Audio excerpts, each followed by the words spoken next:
복음은 말 그대로 좋은 소식, 굿 뉴스입니다.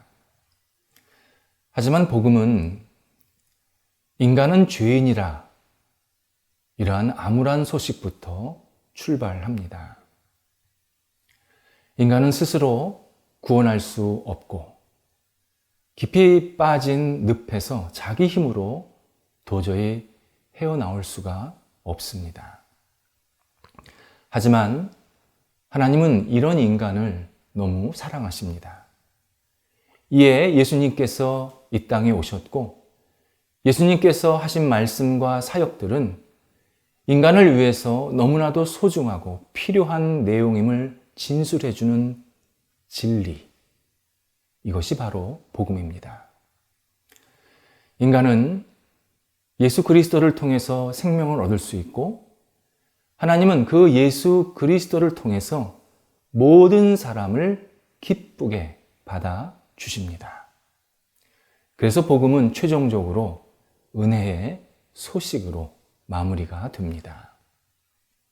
하지만 복음이 단순히 인간이 잘 되고 좋게 하는 내용은 아닙니다. 여기에서 많은 사람이 걸립니다. 하나님께서 나에게 복음을 주신 이유, 내가 복음을 받아들이고 신앙생활을 해야 하는 이유를 많은 사람들은 나의 행복, 나의 만족을 위해서 그렇게 해야 된다고 생각합니다. 결코 아닙니다. 복음을 주신 이유도 복음을 통해서 이루고자 하시는 모든 결과나 목적도 하나입니다. 하나님의 영광입니다.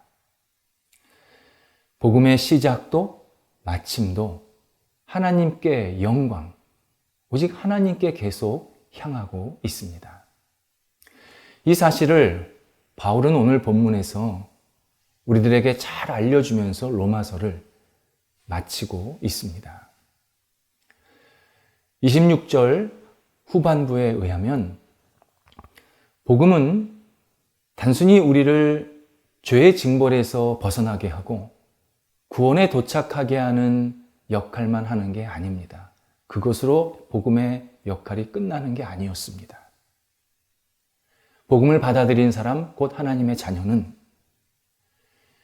우리의 존재가 하나님께 깊게 뿌리를 내려서 요동하지 아니하고 하나님의 뜻과 영광을 위해서 살아갈 수 있도록 세워주는 힘이 바로 복음이었습니다. 이것을 복음이 우리를 능히 견고하게 하신다, 이렇게 표현하고 있습니다. 세상은 우리가 하나님을 향한 믿음을 계속 흔듭니다. 그래서 하나님과 우리 사이를 자꾸 멀어지게 하고 끊어지게 만듭니다. 하나님의 은혜, 하나님의 도움 필요 없어. 너한테 아무런 의미도 없어. 그게 너한테 무슨 소용이 있겠어? 계속 우리를 유혹하면서 어두운 자리로 끌고 가려고 우리의 손을 붙잡고 갑니다. 이때 복음은 우리를 구원하는 것을 넘어서 하나님의 자녀로 굳건하게 서게 하셔서 하나님께 영광 돌리게 하시고 하나님의 뜻을 이루게 하시고 하나님의 자녀로서 하나님의 기쁨으로 살아갈 수 있도록 계속 우리를 힘있게 만드십니다. 이것이 바로 복음이 우리에게 주는 큰 유익입니다. 따라서 우리가 구원을 받는 것도 당연하지만 구원받은 사람이 하나님의 영광을 위해서 살 수 있는 유일한 길은 예수 그리스도입니다. 예수 그리스도를 벗어나면 우리는 구원은 물론이거니와 하나님의 사람으로, 하나님께 영광을 돌리는 사람으로 도저히 살 수가 없습니다. 예수 그리스도, 그분이 우리의 삶의 중심에 있을 때 우리는 비로소 하나님께 영광을 돌릴 수 있고 하나님의 뜻에 합당하게 살아갈 수 있습니다. 만약 하나님의 사람들이 예수 그리스도를 벗어나면, 예수 그리스도가 우리의 영혼의 중심에 계시지 아니하면 하나님께서 크고 작은 위기를 만나게 하십니다. 네 신앙 잘못됐다. 네가 가는 길 지금 올바른 길 아니다. 너는 지금 초점을 잘못 맞추고 있다. 계속 위기를 통해서 우리에게 말씀하십니다. 이럴 때 어떤 사람은 저는 지금처럼 살겠습니다. 고집을 피웁니다. 나는 지금이 좋습니다. 지금처럼 그냥 생활하는 게 편합니다. 계속 자기 식대로 신앙생활을 하려고 합니다. 그러다 보면 하나님과 점점 거리가 멀어지게 되고 결국 신앙의 자리를 이탈하게 됩니다. 어떤 사람은 이런 위기 속에서 내가 지금 뭔가 잘못 초점이 맞춰져 있구나. 내 삶의 방향이 이게 아니구나. 내가 뭔가 지금 하나님 보시기에 올바르지 않은 모습이 있구나. 이것을 깨달으면서 다시 예수 그리스도께 내 영혼을 맡기고 예수 그리스도를 중심으로 앞을 향해 나가게 됩니다. 그러면 이 위기가 오히려 신앙적으로 한층 성숙되게 하고 하나님께서 기뻐하시는 모습대로 우뚝 세워지는 귀한 통로가 되게 만드십니다. 바울은 예수 그리스도가 우리 인생에 그리고 우리 신앙생활에 반드시 중심에 있어야 된다. 이것을 강조하기 위해서 25절에서 나의 복음이라고 표현하고 있습니다. 복음을 바울이 만들었다거나 사람마다 복음을 다 각기 받아들일 수 있다. 그런 뜻이 아닙니다. 바울은 하나님의 뜻과 하나님의 말씀에 따라서 오직 예수 그리스도를 나의 구원자로 고백했습니다. 그리고 많은 사람들에게, 만나는 사람에게 오직 예수 그리스도가 여러분들의 그리고 온 세상의 구원자이십니다. 예수님만 전했습니다. 바울은 배운 것도 많았고 지식도 있었지만 자신의 학문과 지식을 절대 사람들에게 가르치지 않았습니다. 오직 예수 그리스도만을 사람들에게 전파했습니다. 바로 이 나의 복음의 핵심이 예수 그리스도라는 겁니다. 나의 복음은 결국 하나님께서 바울 개인에게 깨우쳐 주신 것도 있지만 온 인류에게 주신 유일한 복음, 예수 그리스도가 우리가 전하는, 내가 전할 수 있는 유일하고 최고고 절대적인 구원자이시다. 이것을 강조해주고 있습니다. 그러면서 바울은 이 복음을 신비의 계시라는 말로 표현합니다. 신비의 계시란 비밀스러운 내용이라는 뜻입니다. 복음은 비밀스러운 내용이었는데 지금은 모든 사람들에게 다 풀어졌다, 다 알려졌다. 이렇게 설명해주고 있습니다. 복음이 우리한테 올 때 과정이 있었습니다.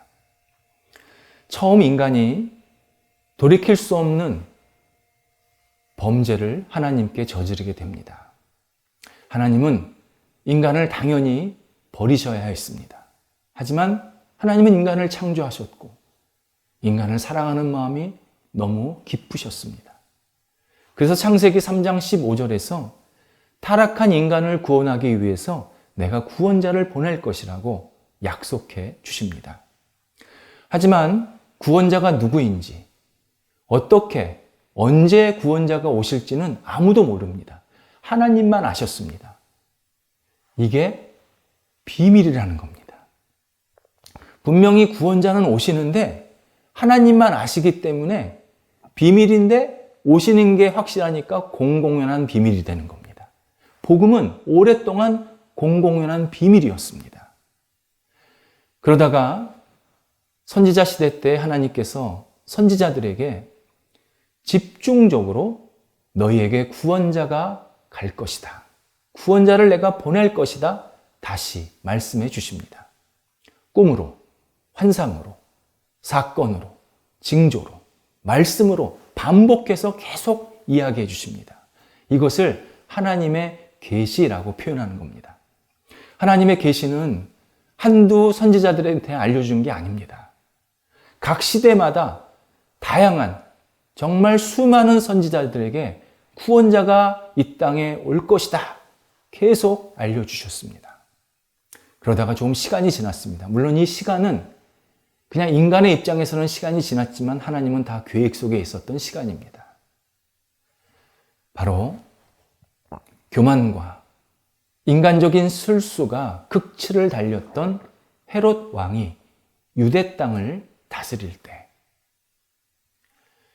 자기 처세와 눈치의 달인이었던 로마에서 보낸 본디오 빌라도가 유대 총독으로 있을 때 전쟁을 장난삼아 매일 놀이삼아 했던 로마 제국이 온 세상을 점령했을 때 거기에 일반 백성들이 먹고 살고 이러한 아주 기본적인 문제도 굉장히 힘들어했었던 그 시대에 곧 사방을 봐도 여기를 봐도 저기를 봐도 전혀 소망이 보이지 않을 때 예수님이 이 땅에 오십니다.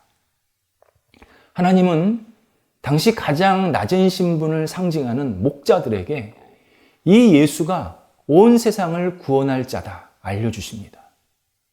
세상을 구원할 자를 보내시면서 지식인, 통치자, 지도자들한테 알려주신 게 아니라 양밖에 모르는 그리고 하늘만 쳐다보면서 날씨만 살피고 있는 그 목자들, 그 연약하고 낮은 목자들을 통해서 예수님께서 세상을 구원하실 것이라고 알려주십니다. 핵심은 모든 사람을 구원하신다는 내용이었습니다. 그러다 보니까 당시 유대인들이나 나중에 예수님을 따랐던 제자들은 이런 사실을 알지도 못했을 뿐만 아니라 이 사실을 알았어도 도저히 받아들일 수가 없었습니다.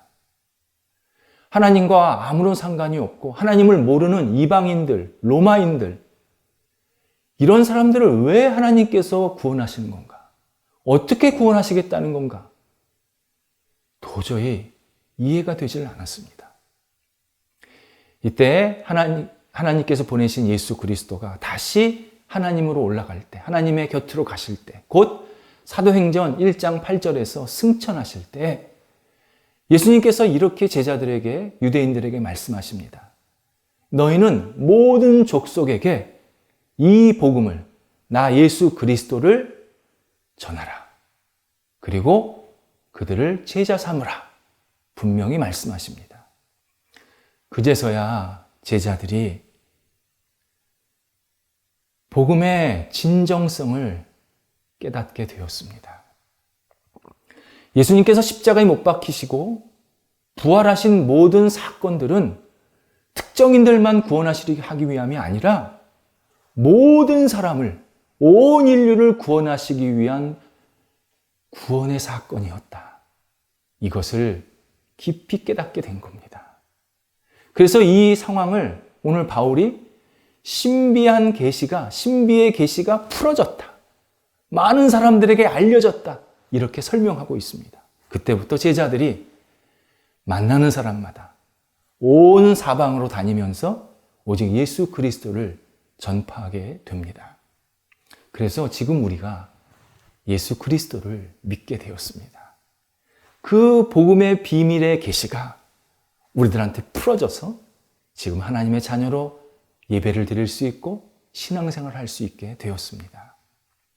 바울은 이렇게 오랫동안 복음을 계획하시고 준비하시고 실제로 이루신 하나님을 27절에서 지혜로우시다라고 표현합니다. 지혜로우신 하나님께 영광이 있을지어다. 이렇게 강하게 찬송하는 동시에 우리에게 함께 찬송해야 된다고 권면을 하고 있습니다.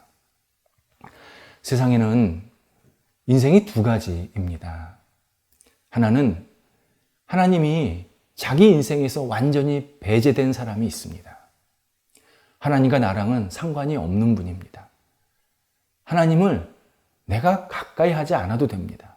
하나님과 나는 마치 남국과 북극에 사는 사람처럼 그냥 멀리 있어도 괜찮다고 생각하는 인생이 있습니다. 이런 사람을 보통 세속적 삶을 산다라고 표현합니다. 세속적 삶은 이 시대라는 시간과 눈에 보이는 세상이 다라고 생각합니다. 그래서 이 현실에 굉장히 집착하면서 이것만 있으면 된다. 그런 마음으로 이 땅에서 얼마나 갈급한 모습으로 사는지 모릅니다. 영원한 시간, 초월한 세계, 보이지 않는 영원한 세계를 이들은 사고의 체계에 두지 않습니다. 오직 손에 잡히고 귀에 들리고 무게를 달고 부피를 재는 세계만 붙잡고 삽니다. 그러다 보니까 계속 현실 속에서 올라갔다 내려갔다 올라갔다 내려갔다 이런 악순환이 일어나게 됩니다.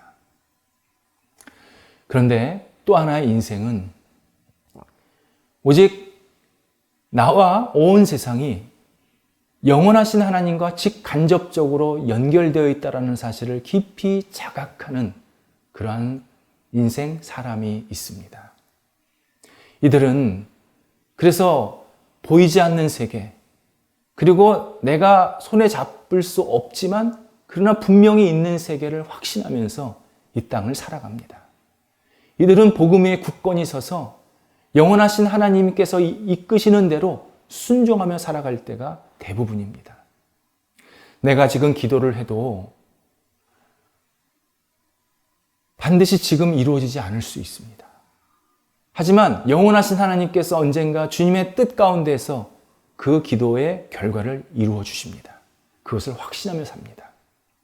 내가 지금 일을 해도 이 일이 지금 내 눈앞에서 결과가 생기지 않을 수 있습니다. 하지만 하나님의 섭리 가운데서 이 일은 반드시 하나님의 뜻을 이루는 결과가 생길 것이다. 신뢰하면서 하나님께 맡깁니다. 그래서 조급하지 않습니다. 기다립니다. 하나님의 원대하신 뜻을 기다리면서 하나님께 영광을 돌리며 살게 됩니다. 하지만 안타깝게도 세속적 삶은 불신자만 사는 게 아니었습니다. 적지 않은 신앙인들 가운데도 세속적 신앙, 세속적 삶을 살고 있습니다. 하나님을 믿는다 그러면서 실제로는 자기 자신을 믿을 때가 더 많습니다. 내가 어떤 일을 하면 내 눈앞에서 이 일이 이루어져야 합니다. 내가 어떤 계획을 하고 준비를 하면 내가 계획한 시간 내에 그 일들이 결과가 생겨야 된다고 생각합니다. 그러다 보니까 하나님을 믿는다고 하면서 실제로는 자기가 계획한 것, 자기의 능력, 자기의 생각이 계속 자기를 올가맵니다. 조급해집니다. 자기를 막 닥달합니다. 그래서 하나님을 믿는 게 아니라 실제로는 하나님을 믿는 척하면서 자기 인생을 계속 살아가는 모습을 우리가 자주 확인하게 됩니다. 바울은 오직 하나님 중심으로 살았던 사람입니다. 바울은 나는 하나님의 피조물입니다. 이 사실을 분명하게 고백했습니다.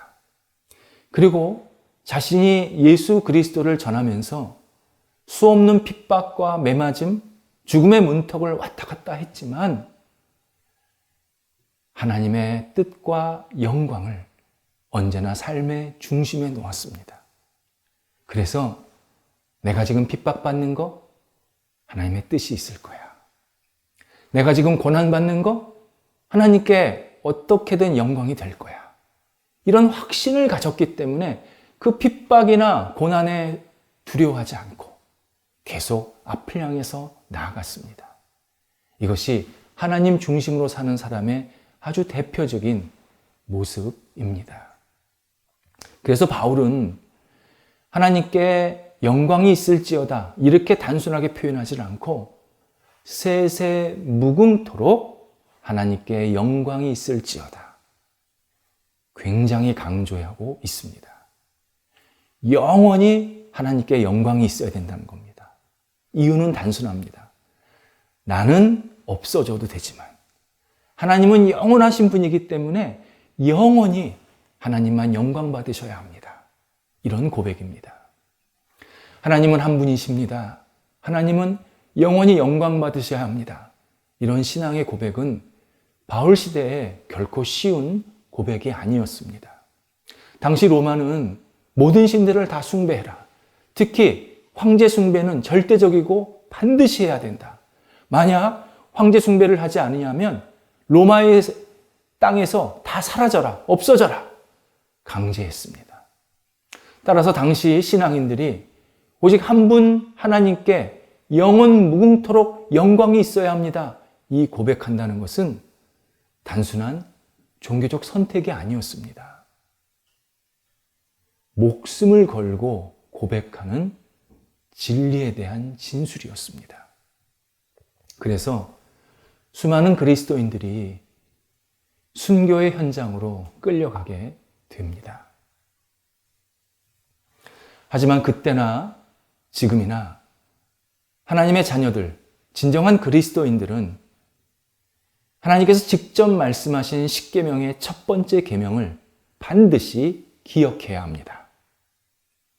나 외에 다른 신을 두지 말라. 나 외에 다른 신을 섬기지 말라. 하나님은 당신의 영광을 어떤 존재에게도 주기를 원치 않으십니다. 하나님 싫어하십니다. 당신의 영광을 반드시 하나님께 돌리기를 간절히 원하십니다. 명령하십니다. 그래서 예배는 모든 사람이 참여할 수 있도록 열려 있습니다. 하지만 예배 드리는 그 시간은 오직 하나님, 한 분 하나님께만 경배를 드려야 하는 폐쇄적이고 배타적인 시간입니다.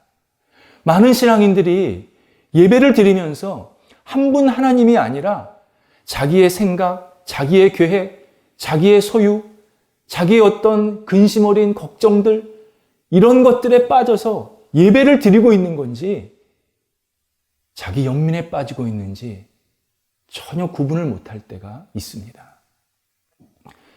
예배 시간에 하나님 한 분만 경배하는 시간이 아니 되면 그분은 인생에서 가장 큰 우상 숭배를 지금 행하고 있는 겁니다. 우리의 첫 번째 관심, 첫 번째 애정, 첫 번째 숭배는 오직 하나님께 있어야 합니다. 어두운 영은 우리의 인생의 첫 번째 서랍에 너의 취미, 너의 물질, 너의 자녀, 너 자신을 두라고 계속 유혹합니다. 우리는 내가 꼭 필요하고 중요한 물건은 늘 자주 쓰는 물건은 첫 번째 서랍에다 두게 되는데 그 첫 번째 서랍을 늘 어두운 영은 내 소유, 또 내 물질, 또는 내가 가지고 있는 여러 가지 것들, 그것을 두라고 계속 손짓합니다. 이것이 너를 살릴 것이다. 이게 너를 잘 되게 할 것이다. 계속 우리한테 속삭입니다. 하지만 첫 번째 서랍에 하나님 이외의 것이 들어가면 그의 인생은 소망이 없습니다. 이유는 언젠가 하나씩 둘씩 사라지기 때문입니다. 우리의 인생의 첫 번째 서랍, 내 삶의, 내 신앙생활의 첫 번째 서랍에는 영원 무궁토록 하나님께만 영광이 있어야 합니다. 이 신앙 고백이 분명히 있어야 합니다. 이 신앙 고백으로 살아야 우리에게 희망이 있고 내가 사나 죽으나 하나님께 영광이 되는 삶을 살 수가 있습니다. 내가 아파도 건강해도 하나님께 영광이 됩니다. 자녀가 잘 돼도 못 돼도 하나님께 영광이 됩니다. 내 일이 성공해도 실패도 하나님께 영광이 됩니다.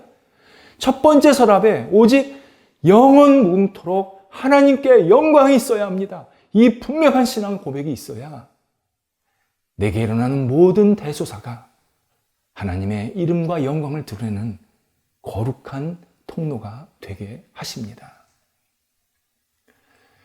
바울은 세세 무궁토록 영광이 하나님께 있을지어다. 그리고는 아멘이라고 마침표를 찍고 있습니다. 아멘은 번역이 필요 없는 세계 만국 공통어 중에 하나입니다. 구약 성경에도 신약 성경에도 라틴어도 독일어도, 영어도, 아프리카어도, 우리나라 말도 아멘입니다. 아멘은 분명하고 확실한 내용, 반드시 절대적으로 따르고 붙잡아야 될 내용을 말합니다. 아멘은 말 그대로 그냥 진리요 절대입니다.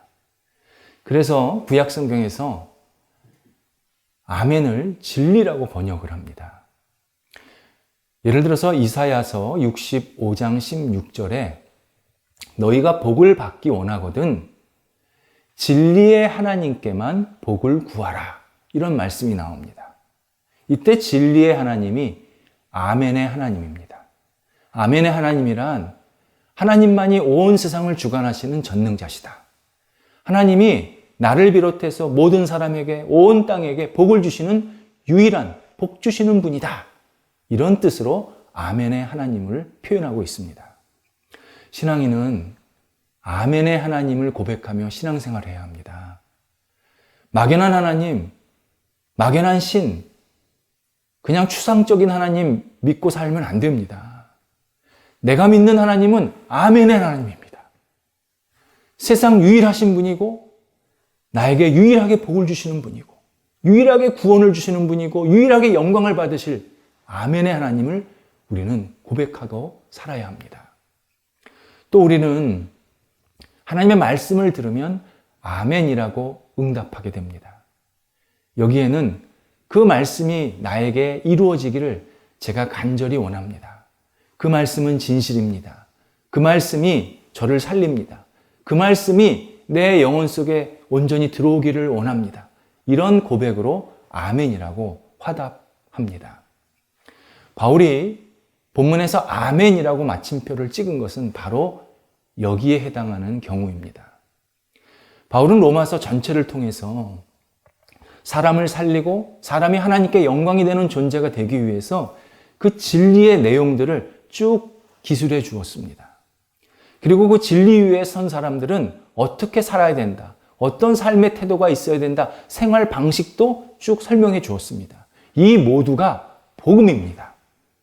이 복음을 바울 자신, 로마서를 받는 로마 교회 교인들, 그리고 로마서를 읽고 있는 우리 후대, 우리 신앙인들, 이 모두가 복음을 기쁘게 받아들이고 복음 위에 굳건히 서서 복음에 순종해야 한다. 복음에 따라 살아야 한다. 이런 의미로 아멘이라고 마침표를 찍고 있습니다. 로마서 3장 10절 의인은 없나니 하나도 없습니다. 아멘. 로마서 3장 23절 모든 사람이 죄를 범하였음에 하나님의 영광에 이르지 못합니다. 아멘. 로마서 5장 10절 우리가 하나님과 원수되었을 때 그리스도께서 죽으심으로 우리와 하나님을 화목하게 만드셨습니다. 아멘. 6장 23절 죄의 삭은 사망이요 하나님의 은혜는 그리스도 안에서 영생입니다. 아멘. 8장 39절 높음이나 깊음이나 생명이나 사망이나 어떤 피조물이라도 우리를 하나님의 사랑에서 끊을 수 없습니다. 아멘. 12장 1절 너희 몸을 하나님께서 기뻐하시는 거룩한 산 제사 곧 영적 예배로 드리라. 아멘. 15장 2절 너희 이웃을 기쁘게 하고 덕을 끼치라. 아멘. 우리는 하나님께서 하시는 일을 다 알지 못합니다. 다만 하나님은 우리를 선하게 이끄시고 하나님께 영광이 돌려드리는 그러한 굳건한 견고한 사람이 되게 하시기 위해서 복음을 주셨습니다.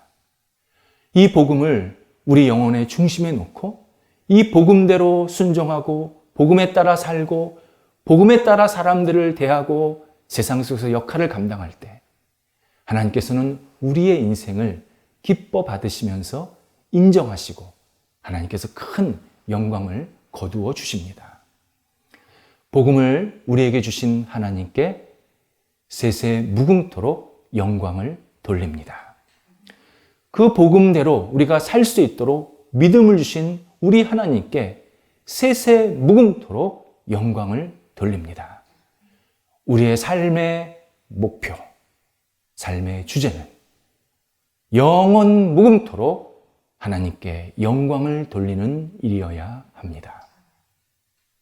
기도하겠습니다. 하나님, 저들에게 주신 은혜가 날마다 하나님께 영광이 되기를 원합니다. 저에게 주신 구원, 사랑, 생명, 이 모든 것들이 하나님의 영광을 위해서 쓰임받도록 인도하여 주시옵소서. 하나님, 나 자신의 만족을 위해서 헤매는 인생 되지 않게 하시고, 나를 넘어서 이웃을 넘어서 하나님이 기뻐하시는 모습대로 마음껏 사용받는 저희 모두가 될 수 있도록 인도하여 주시옵소서. 세세무궁토록 영광이 하나님께 돌려지는 저희들의 삶이 되게 하여 주시어서 하나님 나라에 들어갈 때 하나님께서 잘했다 칭찬하시는 하나님의 백성들이 될 수 있도록 저희 모두를 붙잡아 주시옵소서. 예수님의 이름으로 기도드립니다. 아멘.